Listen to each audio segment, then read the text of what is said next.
What is the order in which I-526E petitions are processed by USCIS? Beginning in March 2020, the United States Citizenship and Immigration Services (USCIS) adopted the visa availability approach in deciding which order to adjudicate I-526E petitions.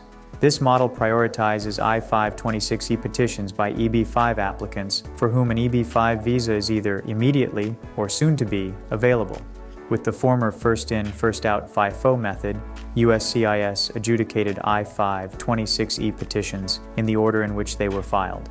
As a result, in many circumstances, EB-5 applicants without visa numbers available would have their I-526E petitions processed ahead of those with visa numbers available, due to the fact that the earliest filed petitions were generally from oversubscribed nationalities. Historically, China has been considered an oversubscribed country, with the demand of EB-5 visas originating from China exceeding the number of available EB-5 visas for allocation. Currently, China's backlog is significant, followed by India. While USCIS had previously used the FIFO method to determine the order in which to assess I-526E petitions, the switch to the visa availability approach reportedly better aligns the EB-5 program with congressional intent and makes it more consistent with other USCIS operations, according to a news release on the USCIS website.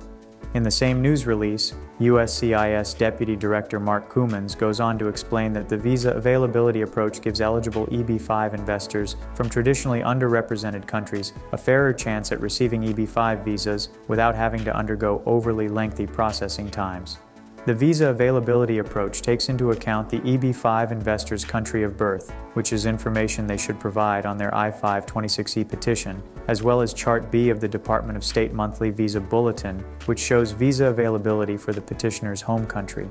USCIS uses these two factors to calculate the order in which to assess I-526E petitions.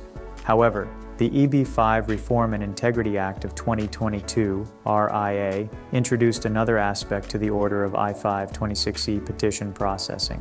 It established new visa set-asides, through which new applicants from traditionally backlogged countries can enjoy remarkably short processing times. Under the RIA, 32% of the total yearly quota of EB-5 visas are reserved as set-aside visas, 20% for investments in rural areas, 10% for investments in high unemployment regions, and 2% for investments in designated infrastructure projects. Rural EB-5 investments also qualify for the priority processing of Form I-526E by USCIS. Among all EB-5 investment categories, petitions from rural TEA projects are processed first, offering the shortest adjudication times for rural EB-5 investors.